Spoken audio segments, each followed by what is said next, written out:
Okey, Assalamualaikum. Waalaikumsalam warahmatullahi wabarakatuh. Okey, apa khabar you? Alhamdulillah sehat-sehat. Alhamdulillah sehat. Okay. Sihat Alhamdulillah. Selamat Hari Raya ketiga lah you.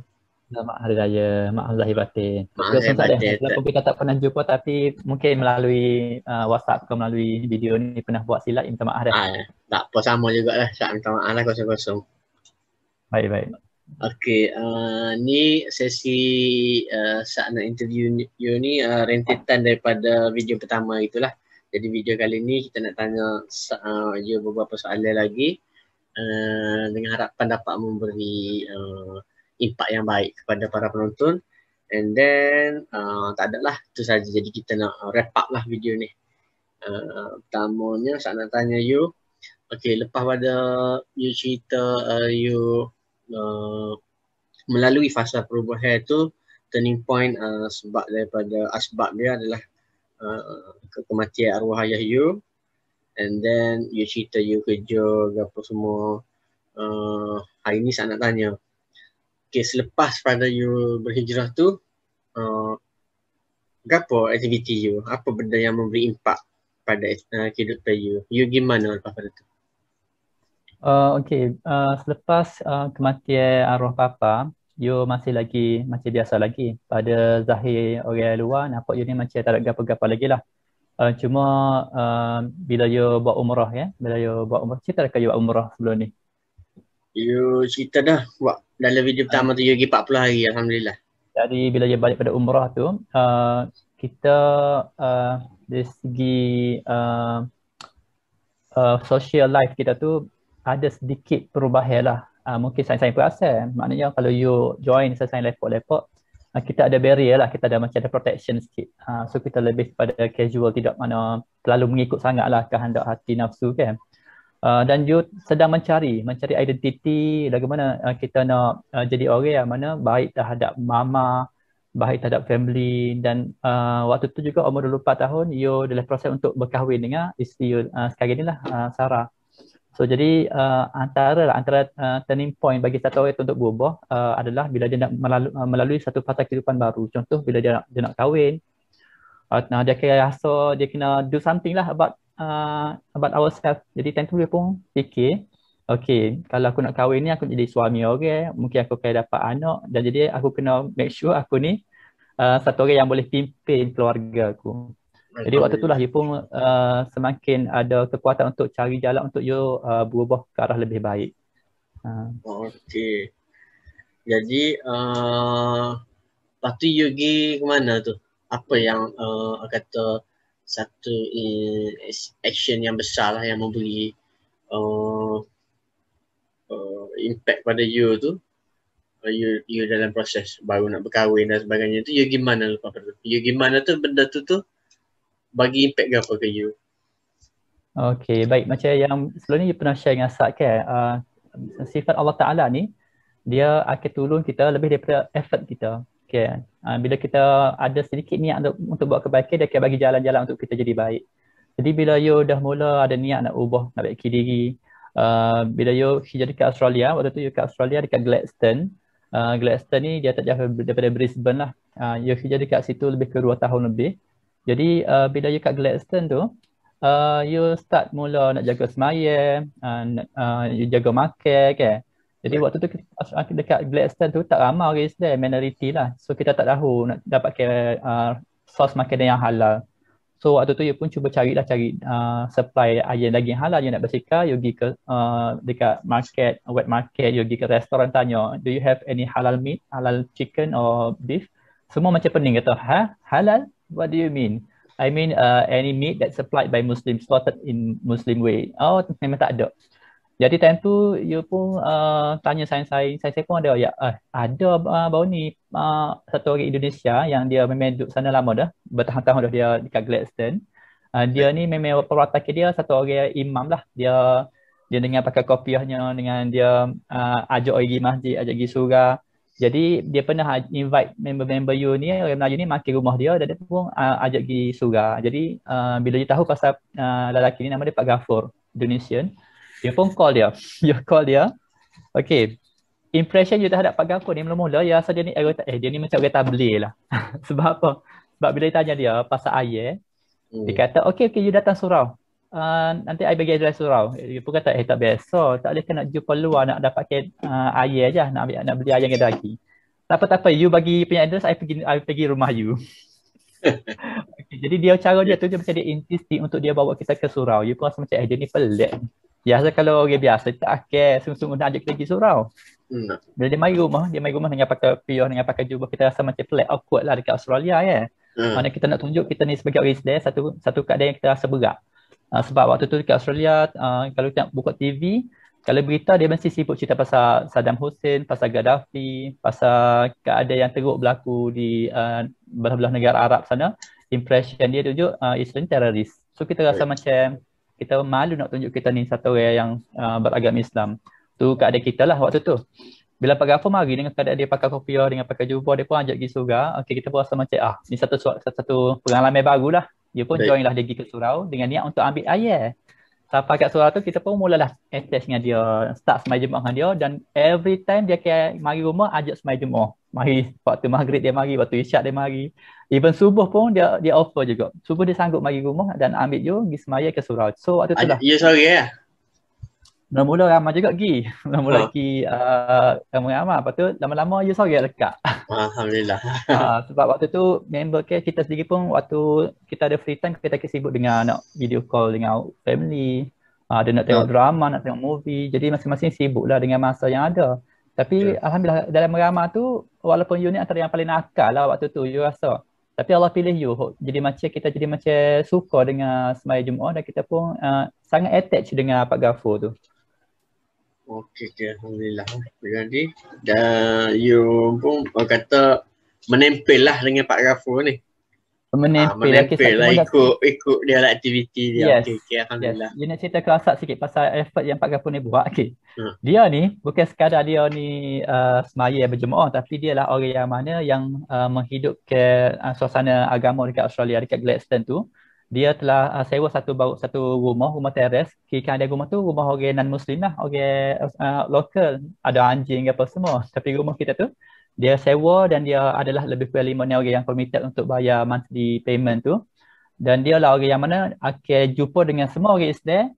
Dia akan invite ke surau. Dia ada satu buku, ada list nama orang Islam, lebih kurang 50 keluarga, nama, alamat, pekerjaan, nombor telefon. Dan every week dia akan spend time at least 3 hari untuk ziarah rumah orang Islam, brother Muslim dekat area Gladstone tu. Jadi dia pun bila kita dah mula rapat dengan dia pun involve lah dengan aktiviti dia. Lepas semaya Jumaat dia akan buat taklim, dia baca hadis, dia kitab Fadlul Amal bahasa English. And then dalam tempoh 3 hari seminggu tu dia akan spend time antara maghrib dengan isyak, masa lebih kurang ada 2 jam, waktu dia panjang. Jadi daripada maghrib, lepas sembahyang maghrib dia akan ambil mana-mana randomly lah brother Muslim yang dalam buku tu, dia call minta kesediaan.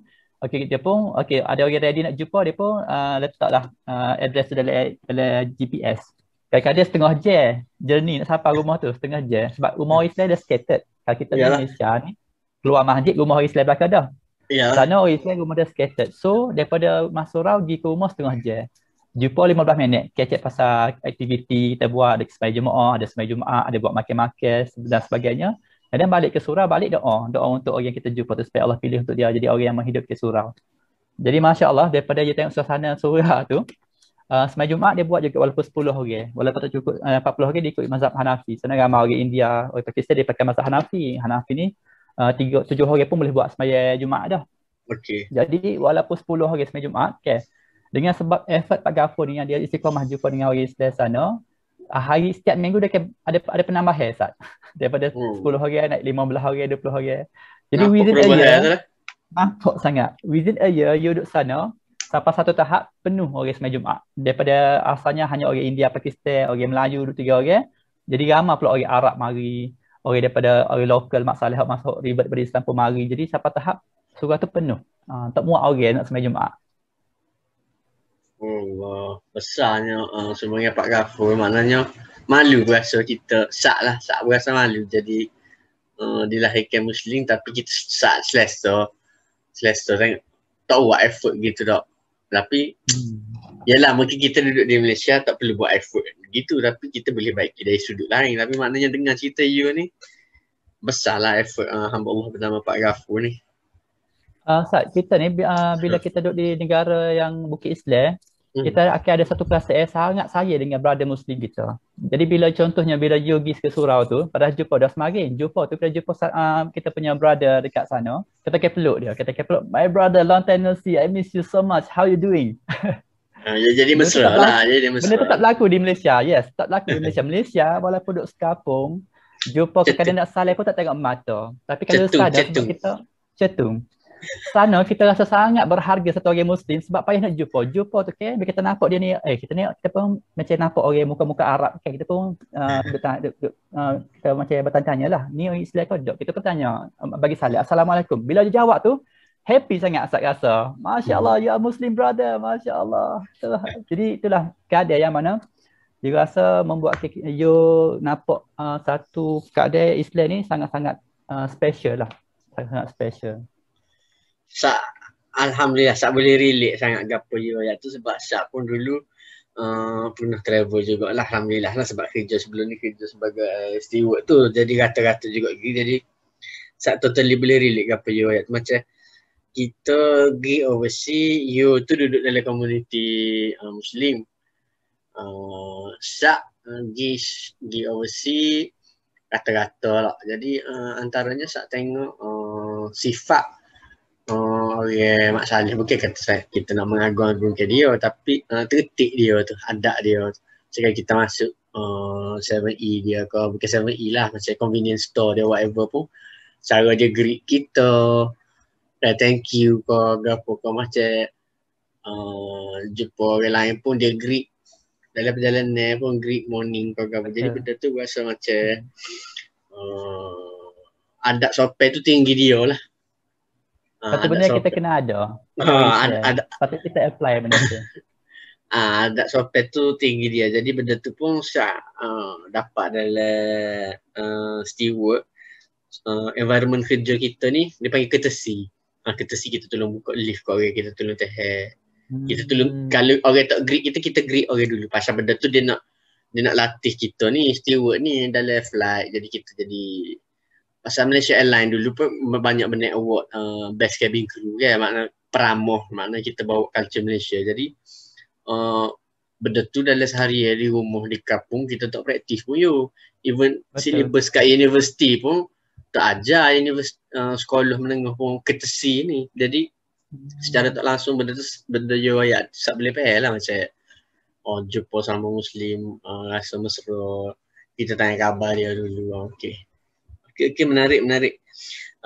Seterusnya lepas dah you, Alhamdulillah, maknanya Allah temukan you dengan hamba Allah bernama Pak Ghafur ni, jadi you pun lebih menempel dengan dia, ikut aktiviti dan sebagainya. Jadi bila you kat Australia berapa lama tu? 2 tahun lebih lah lebih kurang. Alhamdulillah 2 tahun Lepas tu balik Malaysia ke posting di company lain, overseas lain pula?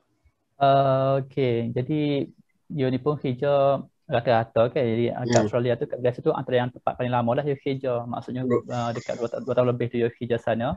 Lepas tu at one stage tu bila you kat Australia tu, situlah you boleh kata macam Universiti Hidayat bagi you. Tempat you belajar untuk dapat ke agama ni dekat Australia tu. Sebab baju tu antara fasa turning point dia lah, nak kahwin apa semua kan. Jadi bila you dengan Pak Ghafur ni, you telah buat satu aim lah, satu ambition, yang mana kalau aku ni betul-betul nak berubah, aku jadi macam Pak Ghafur. Sebab apa? Sebab kita ni Sat, kita beriman yang tahap-tahap level kita ni iman suasana. So kita ni kalau dekat suasana orang yang baik-baik, kita dapat jadi baik. Bila kita sign dengan orang yang nakal-nakal, kita pun jadi nakal sekali.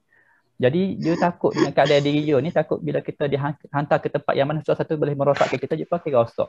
Jadi bila dia tengok Pak Ghafur ni, dengan keadaan dia ni satu-satu orang yang menghidupi agama dekat Gladstone tu, sampai ke ramai orang dapat hidayat asbab dia, dia fikir kalau ala-ala aku nak berubah, aku nak jadi asbab hidayat. Bukan sekadar orang yang berhajat pada hidayat, tapi aku jadi sebab orang lain dapat hidayat dengan bergaul dengan aku.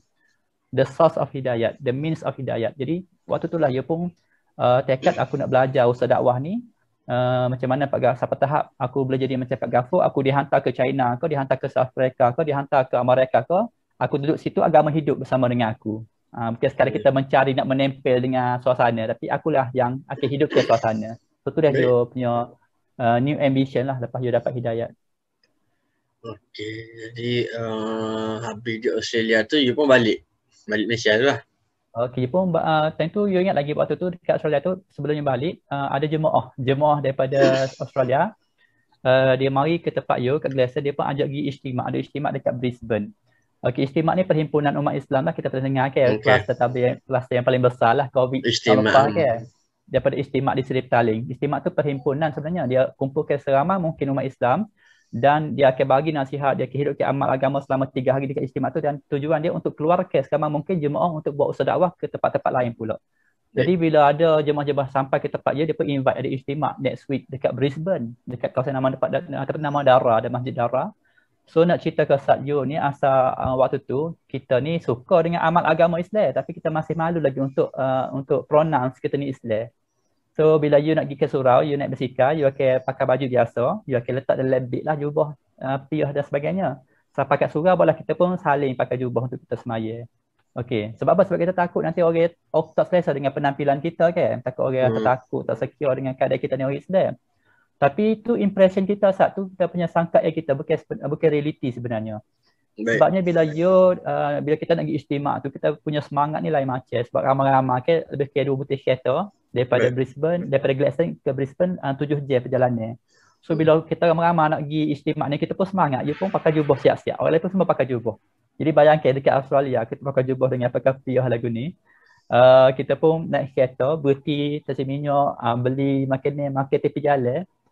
Kita rasa macam satu kemenangan. Maksudnya aku boleh pakai pakaian sunnah di Australia. Maksudnya kita dapat buktikan kepada Allah dan Rasulullah sallallahu alaihi wasallam bahwasanya aku ni tak malu dengan agama aku. Aku bangga aku sebagai orang Islam. Itu benda yang barulah bagi you dekat Australia.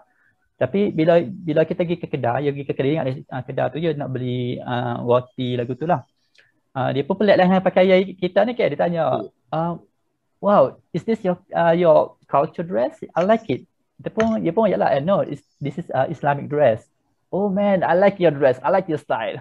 Jadi waktu tu kita macam impress lah, macam subhanallah. Aku ingat dia takut ke rupa-rupanya. Okey je sebenarnya Ustaz, kita sangka buruk dengan pakaian sunnah kita ni. Dalam otak kita lah, negatif diri lah. Yes. Jadi waktu tu you mula build up confidence untuk praktis agama secara openly. Sampailah ke tempat istimak dekat Dara tu Ustaz. You nak cerita pasal suasana ni, suasana yang menyebab kita ni berubah kan. Sampai dekat istimak tu, ramai sangat orang Islam ni, lebih kurang 2-3 ribu orang lah daripada seluruh Australia tu, region tu, dia buat himpunan tu. Ada Mak Saleh, ada orang Arab, ada orang India, Pakistan, Bangladesh, ada orang Asia, ramai sangat. Jadi you ingat satu orang ni, Mak Saleh, dia rasa mungkin dia baru convert ataupun dia baru not convert, wallahualam. Dia player dalam masjid ni, dekat istimak tu, you parking situ sama lah, kawasan belah wing kiri. Dia player ni Mak Saleh ni, dia pakai t-shirt, pakai kemeja petak-petak, pakai seluar slack, macam orang Mak Saleh biasalah. Cara dia tu, you nampak sangat awkward, sia ke dia. Sebab apa? Sebab dia seorang pakai yang lagu tu. Orang lain semua pakai jubah dengan janggut panjang, dengan segerbel, besar-besar ke. Nampak dia macam duk tengok kiri kanan, macam dia rasa macam stranger sangat lah. Dia boleh faham lah perasaan dia. Okay, lepas hari kedua, lepas kita habis program, lepas semai Jumaat, ada ceramah lepas maghrib, ceramah lepas isyak, ada bacaan kitab Hayatus Sahabah, lepas tu semai subuh. Esok ke waktu maghrib, you pun duduk tempat yang sama, dia nampak ada orang depan you, Mak Saleh ni, dia dah lah pakai jubah siap dah Ustaz. Pakai jubah dah. Pakai piyah dah. Dan nampak dia sangat selesa dengan suasana Masjid Dara tu. Nak ayat cerita suasana. Bila kita duduk dalam suasana orang yang menghidupkan sunnah ni, kita pun jadi rasa terbawa-bawa dengan semangat nak amalkan sunnah. Tu yang nampak macam-macam maksudnya kita ni kena duduk dalam suasana ni sama barulah kita dapat maintain kita punya level keimanan kita. Baik. Menarik cerita you. Dari segi apa lagi saya nak tanya you, okay. Sebab saat ni kerja kan dalam bidang financial kan, financial product, financial consulting. Jadi saya nak tanya you, sebelum you melalui fasa berhijrah ni, you dah kerja dah offshore. Kita tahulah kerja offshore gaji banyak lah sikit daripada kerja-kerja biasa ni, sesuai dengan risiko dia. Jadi bagaimana gaya hidup you sebelum dengan dapat duit banyak gitu dengan selepas you kata berusaha baiki jadi ke arah lebih baik gini dan you telah mengikut cuba sebaik mungkin mengamalkan gaya hidup sunnah ni. Apa perubahan you perasan mungkin dari segi you dulu boros ko, dulu tak ada nyipir ko, ada ko you jadi lebih cakna ko benda-benda kita ada tak? Okay. Pada waktu you awal-awal kerja dulu, nak kiranya dengan keadaan sekarang ni dulu lagi banyak lah sebab kita bujang. Jadi bayangkan kalau you kerja dulu kata gaji yang you dapat lebih kurang 800 hingga 1000 ringgit sehari. Balik daripada offshore 30,000 dalam bank. Tak, kalau setengah-setengah hari fikir kat tak habis nak pakar tu. Tapi apa yang berlaku memang habis tak. Boleh 30,000. Kita faham. 30,000 tu sebulan boleh habis. Habis tak tahu gimana. Tak tahu gimana Sat. Wallah, tak tahu gimana. Kita tahu kita pergi shopping sana, shopping sini, belanja sehari, kita enjoy. Tak tahu habis duit. Jadi itulah life circle yang you lalui waktu you bujang dulu. Kerja, duit habis, kerja, duit habis, kerja, duit habis. Jadi kita punya mental, kita set ni dari otak kita ni, hidup ni memang untuk kerja je. Hidup untuk kerja. Kerja dapat duit, habis. Kalau nak nikah, sipir-sipir, nikah. Nak rumah, sipir-sipir, beli rumah. Itulah kita punya purpose of life. Waktu you faham. Jadi bila mana you mula nak berhijrah, bila you nak mula nak berubah, agama ni seolah-olah dia minta dengan you, bagi sedikit masa mu untuk aku bagi apa yang kebaikan yang ada dalam agama ni. Jadi macam seolah dia demanding something that I have to sacrifice dalam kehidupan you ni. Jadi bila you dah spend time pergi istimak, kebetulan ada cuti Easter tu, dia pun balik ke Gladstone. Jemaah pun banyak dah mari keluar ke area Australia tu, masuklah kawasan you duduk Gladstone tu. Jemaah masuklah kawasan Gladstone tu. Dan macam biasa jemaah ni, dia akan masuk tempat kita, dia akan bagi penerangan tentang maksud hidup, tentang kepentingan usaha agama, penting usaha dakwah, penting baiki diri. Dan akhirnya dia akan tashkil. Tashkil ni, apa tashkil ni dia akan minta kesediaan. Siapa antara kamu sedia untuk bagi masa 40 hari, 4 bulan dia akan minta masa. Jadi waktu tu kita rasa macam nonsense lah dengan keadaan you kerja dekat Australia, dengan kita perlukan duit untuk sekian-sekian nak nikah dan sebagainya. Bila dia minta masa 40 hari tu rasa macam tak logik lah. Cuma disebabkan kita faham dah konsep perubahan, kita faham dah usaha ni usaha yang betul, kita just bagi azam, bagi intention. Okay, niat 40 hari insya-Allah bulan Ramadan. Dengan keadaan you hanya sekadar main angin Ustaz. Hanya sekadar macam untuk ambil hati jemaah tu. Dia kata, okay, insya-Allah next Ramadan I will spend 40 days in the path of Allah. Insya-Allah. Just bagi untuk supaya dia rasa suka lah. Jadi hati-hati dengan niat orang beriman ni Ustaz. Niat orang beriman ni Allah kabul. Dia doa sebenarnya. Bila kita niat satu benda, Allah kabul, memang kemana akan berlaku juga benda tu. Jadi apa yang berlaku, bila you ingat tahun tu 2000 Allahu Akbar, tahun 2010, hujung tahun, Disember, you pun balik ke Malaysia. By the time bulan 3 ada istimak dekat Kelantan. You pun gila istimak time tu. Istimak tu berlaku lebih kurang 2-3 minggu sebelum bulan puasa. 3 minggu 4 minggu sebelum bulan puasa. Jadi istimak tu pun dia kumpul lah orang Islam di Kelantan dekat kapal apa-apa. Tu Pak. Dia kumpul lah lebih kurang 8,000 orang, 10,000 gitulah kumpul dekat kapal apa-apa tu buat istimak. Dan ada sahabat kita kalau tak kenal Mak Yi, arwah Mak Yi. Kenal. Masya-Allah. Sayang baik arwah. Arwah Mak Yi ni, you sama ziarah dia waktu you pergi markas dusun raja kat Kelantan, you akan singgah rumah dia. Sajalah lepak-lepak makan nak tahu kat rumah dia. Dia pun tanya soalan satu soalan, dia tanya, "Yo, kalau aku nak jadi sepong kamu lagu mana you?" Soalan dia. Dia tak pernah ajak pun dia pergi markas ke keluar ke, tak pernah ajak. Just you hanya buat hubungan baik dengan dia macam biasa je. Dia tanya, "Yo, aku nak jadi sepong kamu lagu mana?" Dia pun tanyalah, "Jadi gana yi?" Dah sepong kamu lah nak join tabligh ke mana? Join tabligh. Dia pun biar ni maknanya dia nak lah. Dia pun kata ke dia, "Yi, nak tabligh tak boleh join, tak boleh masuk yi, tak ada borel yi. Patu gana? Mu kena keluar yi, mu kena keluar ikut aku keluar 3 hari." Dia pun tanya, "Bila keluar 3 hari?" "Gini yi, mu ejah masa mu sendiri, mu settle kerja mu, tapi 3 hari tu mu kena bagi hanya untuk tabligh je. Tak boleh nak siapa aduk dengan benda lain. Beres. Kebetulan minggu depan ada istimak. Dia pun ajak dia minggu depan. Dia pun join sekali dengan istimak dekat apa-apa. Jadi Sat, you tak ingat dah hak you niat dekat Australia tu. Bila kita pergi istimak suasana dengan kedai ramai-ramai, semua pakai sunnah, semua semangat agama, semua berkasih sayang, makan sekali dah talent, tidur sekali, kecil agama semua. Bila siapa waktu tazkir, lepas habis ceramah dia tazkir, siapa saja untuk keluar jalan Allah 40 hari 4 bulan. You dengan mak Haji pun, mari 40 hari je, boleh puasa je, win nama 40 hari. Bila akad tangan tu, dia pun panggil, suku pun win nama, tulis nama siap dah.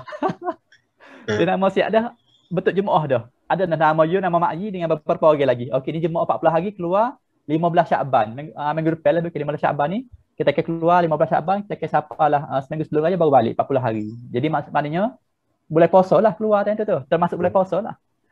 Jadi bila you pun recall balik, aku pernah niat 40 hari boleh puasa baru ni kat Australia. Ya Allah sungguh, hak ni dah kali ni. Maknanya betul ni, aku kena buat sungguh-sungguh ni, kena keluar ni kat mana ni dengan Mak Yi ni. Faham tak? Ustaz? Macam Allah Ta'ala cantum ke cerita tu, membuat kita nampak depan mata, hak ni hak munak sebenar, hak ni hak meminta baru ni. Aku kamu depan mata, munak tak sih. Offer daripada Allah Ta'ala. Jadi you dengan Mak Yi pun kemah molek, alhamdulillah Allah pilih keluarlah 40 hari first time you dengan Mak Yi keluar ke Sabah ke Tawau. You spend time 20 hari di Kalabakan pasal sawit dan 20 hari di Sampurna Kawasan Pulau. Itulah pengalaman yang you rasa yang menjadi sebab dah you berubah sampai ke hari ni. Pengalaman yang betul-betul you dapat lihat kelemahan yang banyak dari hidup you ni, seolah-olah macam Allah Ta'ala tunjuk, okey hidupmu ni sebenarnya banyak ruang-ruang kosong. Hak mana you kena isi supaya jadi betul-betul orang yang beriman, hamba Allah yang sebenar. Selama ni kita rasa okey dah, you rasa macam okey aku okey dah, aku nak relax je dengan agama ni. Cukup dah sebab aku nak sikit je lagi. Bila aku dapat pelahi baru rasa, ya Allah teruknya aku. Salah-salah macam kita duduk dalam rumah, kita rasa macam okey dah rumah kita ni Sat. Tapi orang luar rumah kita duduk ngilih kepala, duduk tunjuk-tunjuk ke rumah kita. Kita rasa macam buat strong kan. Aku selesa dalam rumah aku ni. Bila kita tubik rumah kita, baru nampak rumah kita sengit. Nak butuh dah, Sak. Sengit dah. Perumpamaan dia gitu lah. Yes. Bila you keluar 40 hari, baru nampak life you sebelum ni sangat jauh dengan agama. Waktu itulah baru kita dapat reconstruct balik kita punya life. Lepas ni lagu mana aku balik ni, aku nak buat apa? Okay, aku nak jaga semaya jemaah di masjid. Aku nak jaga tak sedar buat benda tak molek, mendengar aku nak jaga hubungan dengan bini aku nak hidup ke suasana agama dengan bini aku, nak buat taklim dalam rumah, nak kecak agama dalam rumah. Jadi benda ni yang buat kita menyebabkan you betul-betul balik tu dengan kedai you telah berubah, dan kedai kata drastik jugalah lepas balik 40 hari tu banyak perubahan yang berlaku dalam hidup you. Tapi asbab dia 40 hari itulah tak. Menarik jadi cerita you. Jadi maknanya kalau dulu tu you balik pada soalan saat ni tu, kalau dulu you dah habis spend gitu, je duit tu, lepas pada tu you jadi mula lebih syakna kot. Adalah sikit sipar. Okey, pasal soalan tak terjawab dah. Sebenarnya you nak cerita sini dari segi ketakutan dalam diri you sebelum ni. Sebelum ni you takut dengan you, benda yang paling merisaukan kita tak ada job. You kerja sebagai freelancer. Okey, bila dapat job, dah habis job, duit banyak lagi ni, 40,000 50,000 dalam bank, tapi lepas bulan jadi panik dah Sak. Jadi macam rasa gelisah, rasa macam takut tak ada job. Kita pun mula email company tu, email company tanya saya yang ada job pada hidup kita dekat job hunting. Dan tak pernah ada rasa kelapangan. Duk kerja nak balik, bila balik nak pergi kerja. Faham tak? Itulah kita punya cycle. Tak sedap duduk sama, tak senang duduk sama. Jadi bila you spend time keluar di jalan Allah, dia keluar 40 hari, keluar 4 bulan. Bila kita dapat faham bahawasanya rezeki ni daripada Allah Ta'ala, kita dapat satu ketenangan. Walaupun you pernah dapat offer job dekat Nigeria, iaitu dia offer lebih kurang $500 sehari. Dekat 2,000 lebih lah sehari. Waktu tu bertembung dengan you punya plan untuk keluar 4 bulan ke Turki. You dah plan dah, okay, tahun ni nak keluar 4 bulan ke Turki, tarikh dia sekian-sekian. Waktu nak buat persiapan untuk ke Turki, dapat offer job ni. Dia offer job $500 sehari. Dia offer ke you. Jadi kalau sebelum tu memang you akan ambil job lah, you akan tolak lah. Keluar ni, anytime dia keluar kan. Tapi bila kita dah dapat rasa keseronokan nikmat agama ni Sat, Allah Ta'ala bagi kekuatan, you rasa tak ada apa pun job. You pun job yang ada dapat tu, you pun just pass ke saya. You call saya, okay ada job ni, mau contact sekarang. saya pun kontak dapatlah job tu ke dia. Dia pun keluar 4 bulan ke Turki. Dan you rasa tak ada gapo-gapo pun benda tu. Hak itulah you rasa benda yang paling precious sebenarnya. Bila kita dapat lepas ketakutan terhadap kemiskinan daripada hati kita. Alhamdulillah. Walaupun dari segi pengurusan harta you cerita ke Sat sekarang ni, you sendiri pun macam duit tu tak ada lah kata ada sokmo. Ada memang habis lah Tapi kita tak rasa ketakutan yang ada pada kita dulu. You rasa macam okay tak apalah, nanti Allah ganti balik, nanti Allah akan bagi lain pula. Jadi setakat ni you masih lagi kerja masa sekarang you kena kontrak dengan Dubai Petroleum. Okay, kita nak kerja sebulan balik, sebulan balik. Dan masa sama you pun buatlah satu macam usaha pertanian, buat fertigasi. Sama-sama tu buat juga macam bisnes lain, side business, buat bisnes Alhamdulillah. Di segi financial you masih lagi macam mencari flow, mencari satu rentak lah untuk betul-betul dapat establish kita punya financial status. Tapi dari segi ketakutan tu tak ada lah. Yes. Alhamdulillah. Allah ada bersama dengan you. Alhamdulillah. Sak dapat relate sangat benda tu. Okey lah. Alhamdulillah. Mungkin sak faham sangat dari segi ketakutan untuk job hunting, looking for next job dah, sebab baru balik. Tapi macam you lah, kalau tinggi kerja nak balik. Lepas balik, duduk sekejap sebulan berasa duit tu kita, otak kita ni mula nak berfikir. InsyaAllah benda tu you just perlu ambil action sikit ya. Action dia you jumpa dengan orang yang betul je, orang yang financial planner. Contoh macam Syak lah. Tidak Syak pun, any financial planner lah. Maknanya ambil Islamic financial planner lah. Tapi maknanya dalam ni dapat bagi jalan lah, ditunjuk lagi apa yang patut buat, gini-gini. Itu je. And then Syak suka dengan maknanya impak agama pada you tu, buat kita tak rasa takut. Tak rasa takut kemiskinan. Bagus. Sangat kata kan orang faham lah. Kita hidup ni rasa takut habis lah. Tapi dalam masa sama kita pun dituntut untuk merancang lah. Betul. Dituntut untuk menyusun, sebab kebatilan hok tidak tersusun, kebatilan yang dilakukan dengan tersusun pun dapat mengalahkan kebaikan yang tidak tersusun. Betul. Itu kata quotes biasalah dalam orang-orang kewangan bicara. Kalau hok takaful gak tambah utah. Tambah utah tak apalah, biar tak tambah utah pun utah ada ke. So contoh dan Nabi Muhammad SAW kata tak boleh kena tambah ke apa. So benda-benda tu relate dengan usaha protection. So benda-benda gini lah. Tapi maksudnya ikhtiar tu kena ada, cuma ketakutan tu tak ada. Kira tu penting. Kita ketakutan lah. Okay, saya rasa cukup dulu. Terima kasih banyak perkongsian you. Daripada you ni siapa, apa turning point you buat gapo, and then terakhirlah untuk nak sebagai penutup video ni ada sedikit perkongsian ataupun nasihat you pada orang yang nak berubah maksudnya mungkin dia main terdetik, aku ni dah jauh daripada agama kau, aku ni rasa tak ada gapo-gapo, rasa useless kau. Dia rasa nak mencari jalan ke arah kebaikan. Apa nasihat you? Okay, baik. You sendiri dulu saya kenal lah you siapa ke. Jadi you rasa you ni antara the worst of the worst. You rasa. Jadi bila mana orang macam you ni Allah bagi hidayah, siapa tak kita berubah jauh sangat berbanding kita dulu, walaupun masa sekarang masih lagi kelemahan tapi lah ni rasa sangat jauh dengan hak dulu. Sebab bila you ingat balik you dulu, you akan rasa sebab dengan keadaan Allah Ta'ala tutup aib kita. Sampai kau pun sangka baik dengan kita, panggil you nak orang dengan ustaz, gelar baik-baik tak. Padahal kita tahu kita ni siapa, kita tahu kita masih lagi banyak di keburukan, tapi disebabkan berkat agama ni Allah tutup aib kita. Jadi antara benda yang you seumur you doa lah, bila you keluar bila you i'tikaf di masjid, you kena doa sain lah Ustaz. Dia kata, ya Allah, aku ni seburuk-buruk manusia dan mau tahu aku ni setara mana ya Allah, tapi orang macam aku ni pun mau bagi hidayah lagi ya Allah. Sedangkan sayang aku, dia sebut nama sekian orang, dia baik, dia seorang yang sangat lemah lembut, dia seorang yang sangat prihatin dengan sains, dia seorang yang baik dengan mak ayah dia. Tapi mungkin sebab kelemahan aku tak jumpa dengan dia, aku tak mampu untuk ajak dia lagi, dia masih jauh dengan agama, ya Allah.